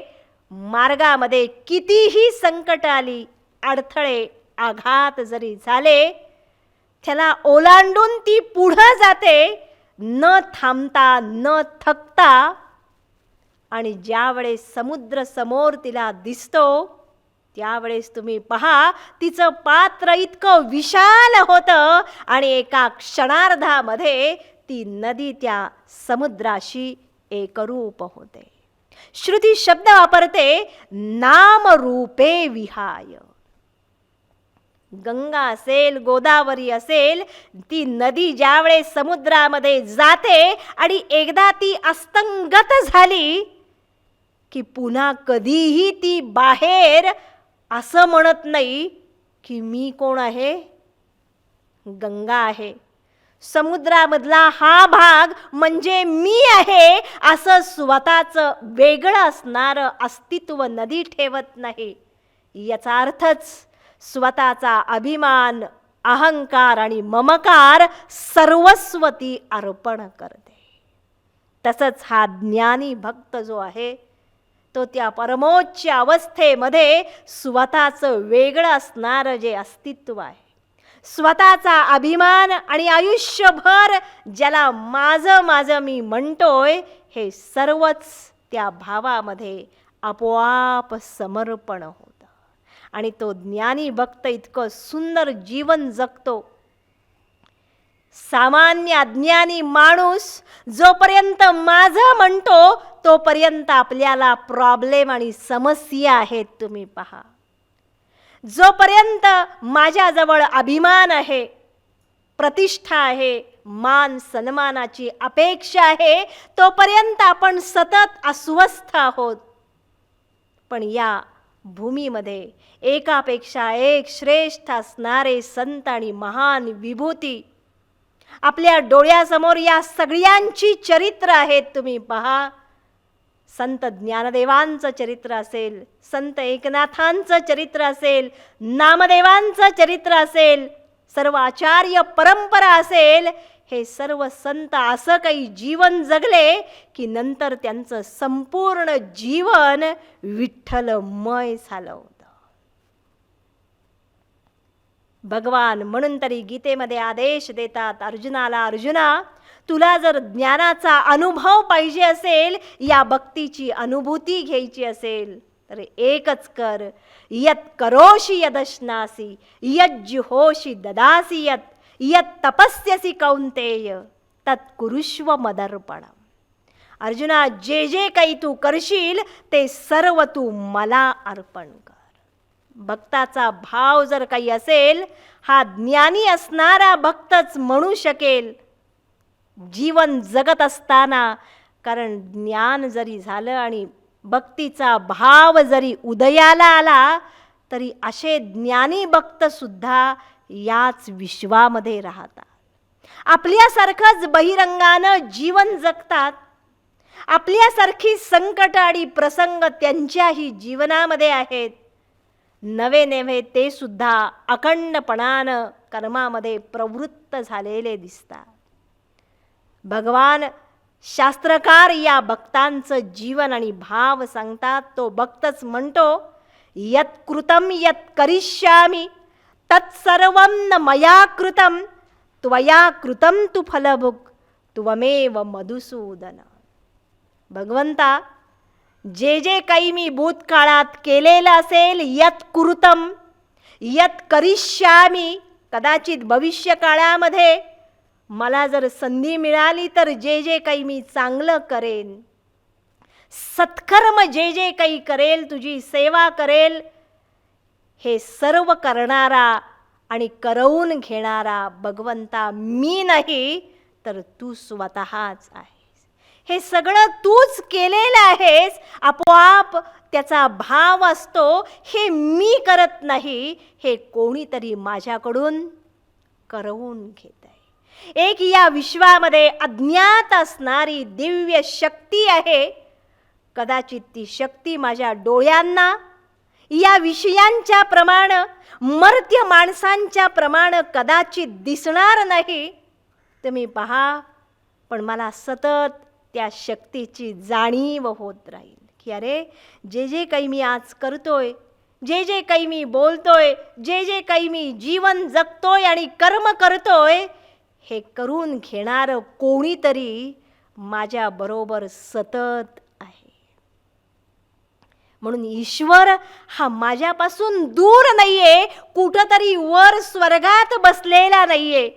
ईश्वर ही कल्पनाही नाहीये, ईश्वर ही अंधश्रद्धाही नाहीये. आपण गेली अनेक वर्ष हा भाग अनेक वेळेला पाहिलाय ईश्वर ही प्रत्यक्ष मला अनुभवायला येणारी एक शक्ती आहे. या ज्ञानी पुरुषाला, या भक्ताला सतत जाणीव होते. आपल्या भोवती ती शक्ती सतत कार्यरत आहे. व्यवहारामध्ये सुद्धा तुम्ही पहा, ज्याच्यावर माझं खूप प्रेम असतं, एखादी माझी प्रिय असणारी व्यक्ती असेल, जिथं माझी श्रद्धा आहे, जिथं माझी निष्ठा आहे, माझी आई असेल, वडील असतील, गुरु असतील, जिथं माझी श्रद्धा आहे, तुम्ही पहा ती व्यक्ती सतत तिच्या आशीर्वादाच्या रूपानं माझ्या जवळ राहते. आयुष्यभर तिचे आशीर्वाद, अनुग्रह आणि कृपा माझ्या बरोबर असते आणि तसंच माझं जीवन आपोआप पुढं जातं. आणि तेच या ठिकाणी भगवंताचा अनन्य भक्त सुद्धा सांगतोय, अनुभव, भगवंता मी जे जे काही करतोय ते सगळं तूच करतोयस, करताही तूच आहेस आणि भोगणाराही. कधीतरी दुःख मिळाल्यावर मला वाईट वाटतं खरं, प्रतिकूल प्रसंग आले तर मला असह्य यातना होतात, पण त्यावेळी सुद्धा भक्ताचा भाव असतो, हरकत नाही भगवंता, जे जे घडतंय ते तुझ्या इच्छेनं घडतंय. म्हणून तरी संतच ही दृष्टी देऊ शकतात, ठेविले अनंते तैसेची रहावे, चित्ती असो द्यावे समाधान. हरकत नाही भगवंता, जे जे प्रसंग येतात, जी जी आज माझ्या भोवताली परिस्थिती आहे, काही वेळेस उत्कर्ष आणि आनंद होतो, काही वेळेस प्रतिकूल प्रसंग घडतात, त्या सगळ्या प्रसंगांच्या मध्ये भगवंता मला तुझं स्मरण राहू दे. अनन्य भक्त असणाऱ्या कुंतीनंही भगवंताला हीच प्रार्थना केली होती. हे सगळे ग्रंथ आणि हे ज्ञान म्हणजे आम्हाला जीवन जगण्याचं प्रत्यक्ष साधन आहे. कुंती सांगते भगवंताला, भगवान सगळं राज्य ज्यावेळेस पांडव विजयी होतात आणि युधिष्ठिरादी पांडव राज्यकारभार सांभाळायला लागतात, सगळं स्थिरस्थावर झाल्यानंतर भगवान द्वारकेला जायला निघतात, त्यावेळेस कुंती भगवंताला अलौकिक मागणं मागते. भगवंता आज मला द्यायचंच असेल, आपल्यासारखा सामान्य भक्त असेल तर म्हणेल, भगवंता भरून पावलो, सगळं दिलंस, माझ्या मुलांना राज्यही दिलंस, आज मी फार सुखी आहे, असंच सुख मला दे, असं एखादा सामान्य मनुष्य मागेल. पण भगवंताचा अनन्य भक्त कुंतीही भगवंताची भक्त होती, तिनं मागणं मागितलंय, भगवंता आम्हाला द्यायचंच असेल तर विपद संतु न शश्वत तत्र तत्र जगद्गुरो भवतो दर्शनम यत् स्यात् अपुनर्भव दर्शनम. भगवंता मला अनेक संकट आणि आघात दे, हरकत नाही, याचं कारण सगळ्याच बाजूंनी सुख जर आली तर मला तुझं विस्मरण होईल, पण संकट आली की भगवंता प्रयत्न न करताच मला काय होतं, तुझं स्मरण भगवंता होतं. ना मी तुझ्या फोटोसमोर उभं राहत, ना मी तुझ्या डोळ्यात तुझ्या विग्रहासमोर उभं राहत, ना मी मंदिरामध्ये जात, पण संकट येता क्षणी माझं मन जिथं तू आहेस तिथं आपोआप नतमस्तक होतं, तुझं तीव्रतेनं स्मरण भगवंता होतं. आणि म्हणूनच भक्ताचं असणारं जीवन, जो जाणता भक्त आहे, जो ज्ञानी भक्त आहे, त्याचं जीवन असं हे ईश्वरमय झाल्यामुळंच या ठिकाणी भगवान शास्त्रकार सिद्ध करतात, ज्ञानाची दृष्टी आणि अनुभव जर मिळवायचा असेल तर भक्तीचा भाव नितांत आवश्यक आहे. ज्या आचार्यांनी अखंडपणानं या ज्ञानावर निरूपण केलं, भगवत पूज्यपाद आदि शंकराचार्य, जे या गुरुपरंपरेच्या अतिशय श्रेष्ठ स्थानी विराजमान आहेत, ज्यांनी उपनिषदांच्यावर, ब्रह्मसूत्रावर भाष्य केली, गीतेवर भाष्य केली, अखंडपणानं अद्वैताचा सिद्धांत सांगितला, ते आचार्य सुद्धा सांगतात की बाबा रे, जर तिथपर्यंत पोचायचं असेल तर मोक्ष कारण सामग्र्याम भक्ती एव गरीयसी. मोक्ष आणि मुक्ती जर मिळवायची असेल तर सगळ्या साधनांच्या मध्ये भक्ती हीच सर्वश्रेष्ठ आहे. भक्तीच्या भावाशिवाय ना ज्ञान मिळत, ना ज्ञानाचा अनुभव मिळत, ना जीवाला शांती आणि समाधान मिळत. आणि म्हणून भक्तीचं महात्म्य, भक्तीची आवश्यकता, भक्तीचं प्रधानत्व सर्व शास्त्र एकमुखाने गातात आणि सांगतात की भक्ती हीच सर्वश्रेष्ठ आहे. म्हणून तरी गीतेमध्ये भगवान एक अख्खा अध्याय भक्तियोग लिहितात. 12वा अध्याय अर्जुनाला पहिल्या 10-11 अध्यायांच्या पर्यंत बाकी सर्व सांगतात. कर्म, ज्ञान, ध्यान, विभूती योग, विश्वरूप दर्शनही देतात. सगळं सांगतात. पण ते सगळं सांगितल्यानंतर 11व्या अध्यायाचा भगवान उपसंहार करताना सांगतात, अर्जुना, तुला जर भक्तियोग शिकायचा असेल, ज्ञान जर आवश्यक असेल, तर सांगतात पहिल्यांदी तू काही करायचं असशील तर मत कर्मकृत मत परमहा मद्भक्त संगवर्जितः निर्वैर सर्वभूतेषु यस्स मामेति पांडव. 11व्या अध्यायाचा शेवट भगवान करतात मत्कर्मकृत मत्परमः. अर्जुना, तुझी सगळी कर्म तू मला अर्पण कर. शब्द वापरलेत निर्वैर सर्वभूतेषु. सर्व भूतमात्रांच्या बद्दल निर्वैरता प्राप्त कर. आणि असा जो करेल तोच यस्स मामेति पांडव, तोच मला म्हणजे माझ्या स्वरूपाला प्राप्त होतो. आणि नंतरच भगवान 12व्या अध्यायामध्ये अर्जुन प्रश्न विचारतो. त्याच्या प्रश्नाला भगवान उत्तर द्यायला प्रारंभ करतात. 12व्या अध्यायामधले सगळे श्लोक तुम्ही पहा. भगवान भक्तियोग सांगतात, पण भगवान कधीही भक्ती करणं म्हणजे मग तू बहिरंगानं काहीतरी कर असं कुठंही सांगत नाही. हातामध्ये टाळ घे आणि 2 तास रोज भजन कर हेही सांगत नाहीयेत. भगवान बहिरंगानं एखादी क्रिया सांगत नाहीयेत. भगवान भक्तियोग सांगताना सांगतात, अर्जुना, अद्वेष्टा सर्वभूतानां मैत्र करुण एवच. सगळे श्लोक जर 12व्या अध्यायामध्ये पाहिले तर जाणीव होते आणि समजतं की अरे, ही भक्ती म्हणजेच ज्ञान आहे. हे सगळे ज्ञानपर असणारे श्लोक आहेत. कारण ज्ञानाशिवाय ती असणारी एकत्वाची दृष्टी प्राप्त होत नाही. आणि त्या दृष्टीशिवाय सगळ्या भूतमात्रांना एकत्वानं पाहिल्याशिवाय त्याला भक्तीही म्हणता येत नाही. आणि म्हणून या सगळ्या श्लोकांच्या मधून भगवान ज्ञानी भक्त सिद्ध करतात.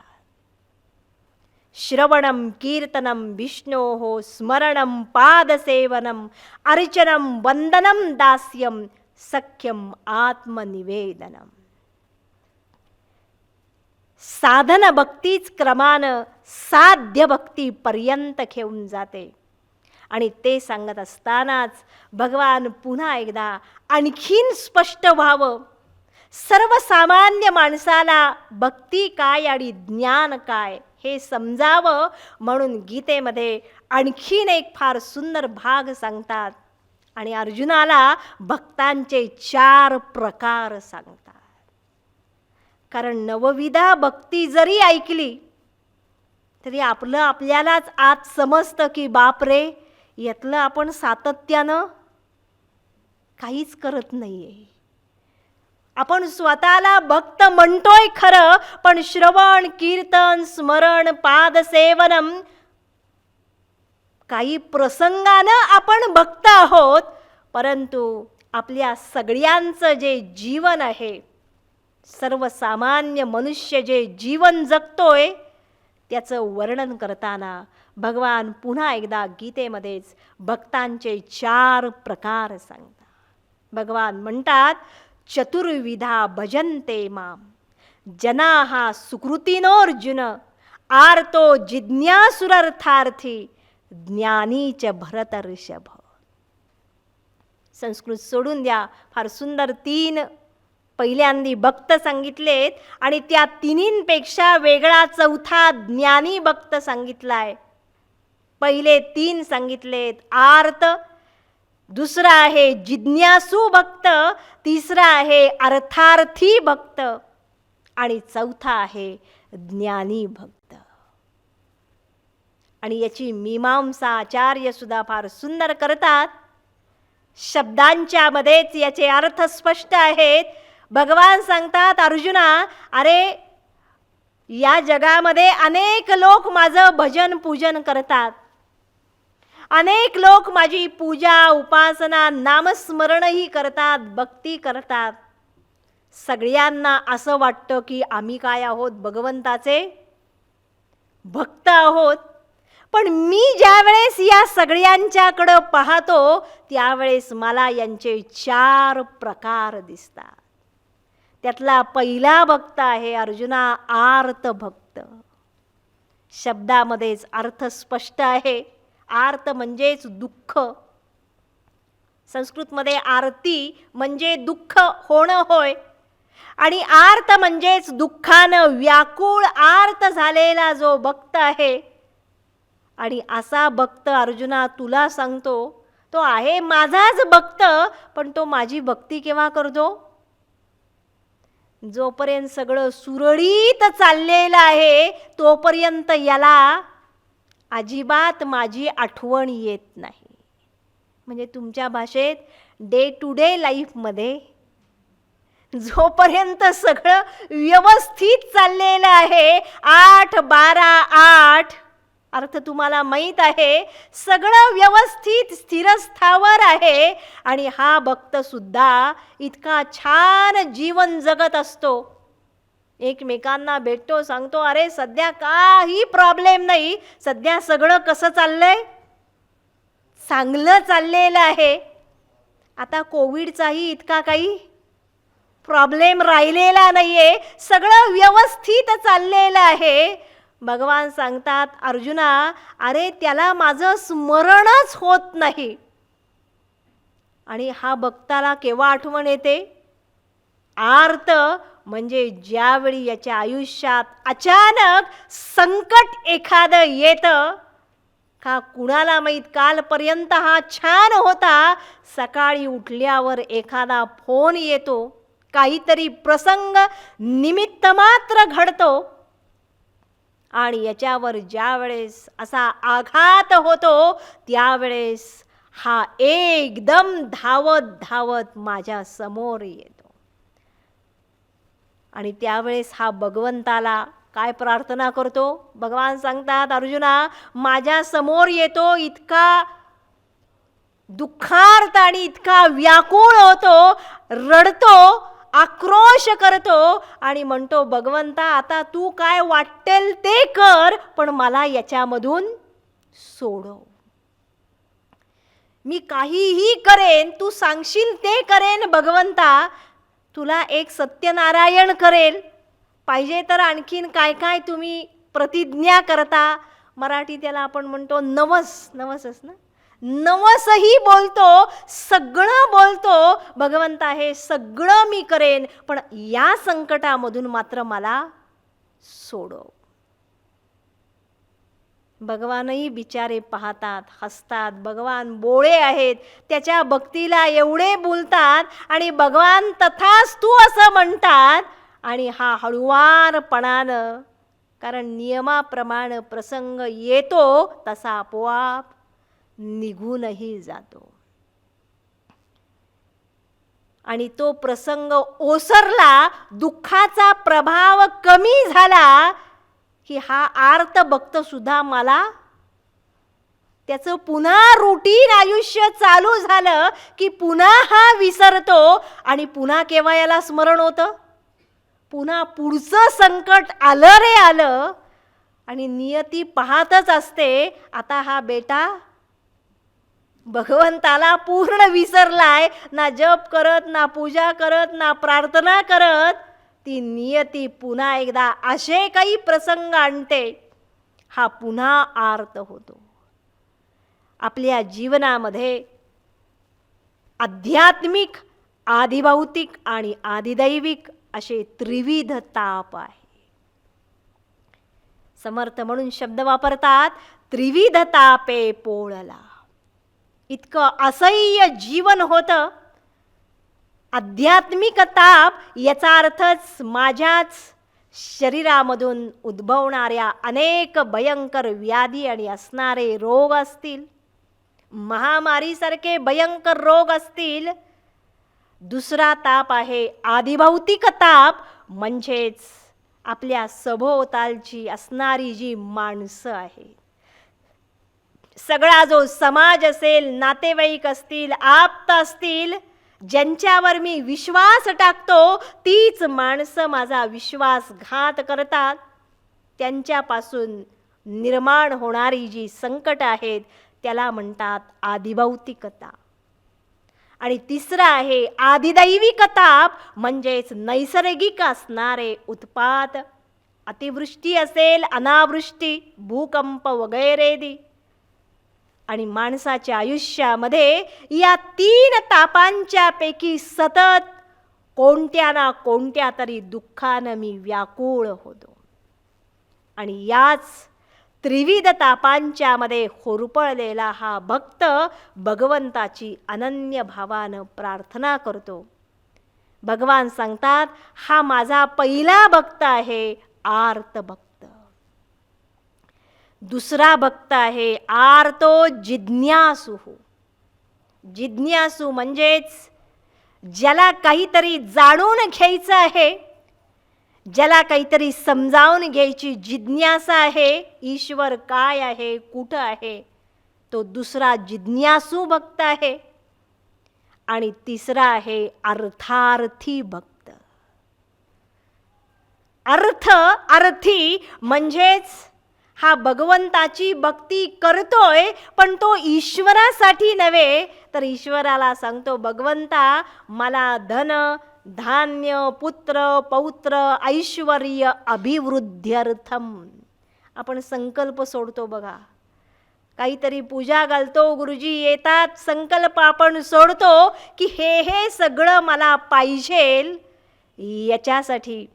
मग स्वार्थ असेल, कामना असतील, पैसा असेल, मान, सन्मान, प्रतिष्ठा, सत्ता असेल, या सगळ्यांच्या प्राप्तीसाठी मी भक्ती करतोय. व्यवसायामध्ये माझा नफा व्हावा म्हणून तुम्हालाही माहीत आहे, दरवर्षी बालाजीला जाणारे लोक आहेत, त्याच्याशीही आपण व्यवहार करतोय. अरे एवढं मला मिळालं की त्यातलं किती टक्के, तिथंही मी टक्क्यामध्ये बोलतोय, 50, 60, 40 तुम्ही पहा. एवढं मिळालं की त्यातला एवढा भाग मी भगवंता तुला देईल. भगवान याला शब्द वापरतात अर्थार्थी भक्त. आणि भगवंतांनी या दोन्हींच्या मध्ये जिज्ञासू भक्त ठेवलेला आहे. फार सुंदर मीमांसा केली आहे. पहिला आहे आर्त भक्त, दुसरा आहे अर्थार्थी भक्त. हे जे दोन भक्त आहेत, काळाच्या ओघात संकट येतात, हा भगवंताला शरण जातो, अनेक संकटांच्या मधून हा पार होतो. भगवंताच्या कृपेनं, प्रार्थनेनं याला आयुष्यामध्ये धन, धान्य सगळं काही प्राप्त होतं. बहिरंगानं जे पाहिजेल ते सगळं तो संपन्न होतो. पण काही वेळेस यातलाच एखादा भक्त थोडासा विचार करायला लागतो की अरे वर्षानुवर्ष मी या भगवंताची प्रार्थना करतोय, संकट आलं रे आलं की त्याच्यासमोर जातोय, त्याला काहीतरी मागतोय, त्यालाच मी धनधान्य आदी सर्व विषय आणि उपभोग मागतोय. आणि भगवानही मला देतोय, आज त्याच्या कृपेनं सगळं काही आहे. त्यावेळेस त्याच्या मनात जिज्ञासा निर्माण होते की अरे, खरोखरच हा ईश्वर कुठं आहे, हा ईश्वर कसा आहे, काय आहे, तो जाणावा. जसं सगळ्या संतांच्या मनातही ही जिज्ञासा निर्माण झाली. नामदेव सुद्धा अनन्य भक्त होते. त्यांनी ऐकलेलं होतं भगवान भक्तीला बोलतो आणि भगवान भक्ताशी बोलतो, म्हणून तेही विठ्ठला समोर गेले. त्यांनाही भगवंताच्या सगुण साकार रूपाचं दर्शन झालं. जिज्ञासा उत्पन्न होते त्याच्या सगुण साकार रूपाची आणि त्याचप्रमाणे निर्गुण निर्विशेष रूपाची. आणि त्यावेळेस मग त्याच्या पुढं या भक्ताचा साधनेचा प्रवास प्रारंभ होतो आणि मग तो शोधायला लागतो की असं कोण मला भेटेल आणि मला हे गुह्य ज्ञान देईल. गुरुच्या शोधार्थ हा पडतो बाहेर की मला या ईश्वराचं ज्ञान कोणीतरी द्यावं, काहीतरी सांगावं. आणि त्यालाच म्हटलेलं आहे जिज्ञासू भक्त इति. तो विचार प्रवृत्त होतो. एका बाजूला आपलं व्यावहारिक जीवन जगतो आणि दुसऱ्या बाजूला त्याचा हा ज्ञानाचा प्रवास प्रारंभ होतो. अंतःकरण शुद्ध्यर्थम इदम अहम करिष्ये. त्यावेळेस तो जिज्ञासू असणारा भक्त भगवंताला प्रार्थना करतो, भगवंता माझ्या आयुष्यात अशी कोणती तरी व्यक्ती गुरु समान असणारी दे की जे गुरु मला दिशा देतील, मार्ग दाखवतील, या अज्ञानामधून अंधारामधून बाहेर काढतील. आणि त्यालाच भगवंतांनी शब्द वापरलाय जिज्ञासू भक्त. आणि भगवान चौथा भक्त सांगतात ज्ञानी भक्त. ज्ञानीच भरतर्षभ. हा ज्ञानी जो भक्त आहे तो निष्काम भक्त आहे. पहिले 3 सकाम भक्त आहेत. आर्त भक्ताला दुःखांमधून बाहेर पडायचंय, अर्थार्थी भक्ताला धनधान्य पाहिजे, जिज्ञासू भक्ताला ज्ञानाची प्रार्थना आहे. पण जो ज्ञानी भक्त आहे तो निष्काम भक्त आहे. तो भगवंताला सांगतो भगवंता मला काहीही नको, मला फक्त तू हवा आहे. ईश्वरासाठी तो भक्ती करतो. आणि तोच जो श्रेष्ठ असणारा भक्त आहे, भगवान सांगतात तेषां ज्ञानी नित्ययुक्तः एक भक्तिर्विशिष्यते प्रियो हि ज्ञानिनोत्यर्थम अहम सच मम प्रियः. अर्जुना, तो ज्ञानी भक्त मला प्रिय आहे कारण तोच या संपूर्ण विश्वामध्ये मला पाहतो. यो माम पश्यति सर्वत्र सर्वं च मयि पश्यति. जळी स्थळी काष्ठी पाषाणी त्याला त्याचा ईश्वर दिसतो. जे जे भेटीजे भूत ते ते मानिजे भगवंत. संत एकनाथांच्या जीवनामधला प्रसंग आपल्या सगळ्यांना माहीत आहे. त्या कोरड्या भाकरीवर तूप घालावं म्हणून नाथ त्या वाळवंटामध्ये सुद्धा धावले. याचं कारण जर असेल तर त्या भक्ताला ही ईश्वरात्मक असणारी दृष्टी प्राप्त होते. सर्व भूतमात्रांच्या मध्ये, चराचरामध्ये, कणाकणामध्ये तो हा ईश्वराचं दर्शन घ्यायला लागतो. आणि म्हणूनच भगवान सांगतात अर्जुना उदारा सर्व एवैते ज्ञानी त्वात्मैव मे मतम्. आर्त जिज्ञासू हे सगळेच भक्त आहेत, पण या सगळ्यांच्या मध्ये माझा जो ज्ञानी भक्त आहे तो सर्वश्रेष्ठ आणि मला अत्यंत प्रिय असणारा भक्त आहे. आणि याच एक भक्तीनच, या अद्वैत असणाऱ्या भक्तीनच, ही भक्ती एका जन्मात मिळत नाही. भगवान सांगतात बहुनाम जन्मनाम अंते. संत सोप्या भाषेत सांगतात बहुत सुकृतांची जोडी म्हणून विठ्ठले आवडी. जन्मजन्मांच्या पुण्याईनं आपले सर्व संत आणि जीवन पहा, अनेक जन्मांची पुण्याई घेऊन आलेले असे हे संत पूर्वीचा जो दोरा उगवेल. आपोआप हे भक्तीचे आणि ज्ञानाचे संस्कार जागृत होतात आणि हे सगळे संत या ईश्वरावर अनन्य भक्ती करतात. तो असणारा भाव उदयाला येतो आणि भगवान सांगतात, अर्जुना, याच भक्तीच्या शुद्ध भावानं भक्ती तर मिळतेच, पण याच भावानं साधकाला, या मनुष्याला जीवनामध्ये परमोच्च असणारं ज्ञान प्राप्त होतं, की जे ज्ञान जीवाला शांती आणि पूर्णता देऊ शकेल. ज्ञानाशिवाय कधीही जीवनाला पूर्णता येत नाही. आणि हे ज्ञान मिळवायचं असेल तर हीच भक्ती आवश्यक आहे. तेव्हा हे ज्ञान म्हणजे काय, ही अनन्य भक्ती म्हणजे काय, आणि त्या अवस्थेमध्ये ज्ञान आणि भक्ती कसे एक होतात, खरोखरच हा सगळा जो भाग आहे, तो सगळा भाग शास्त्रामध्ये, भागवतामध्ये, किंबहुना सर्व पुराणांच्या मध्ये दृष्टांतादाखल स्पष्ट केला जातो. तो सगळा भाग आपण या सगळ्या विषयाचा जो उपसंहार आहे, ज्ञानोत्तर कोण श्रेष्ठ भक्त होऊन गेले आणि ते कसं जीवन जगले, त्यांची जीवन जगण्याची दृष्टी काय होती, आणि तो किती सहज भाव आहे, आपल्या सगळ्यांच्या जीवनाची ती किती सहजावस्था आहे, ज्या ठिकाणी ना दुःख आहे, ना अशांती आहे, ना अस्थिरता आहे, ना जिज्ञासा आहे. आपोआपच तो भक्त तृप्त आणि परिपूर्ण होतो. तो सगळा भाग आपण उद्या पाहू.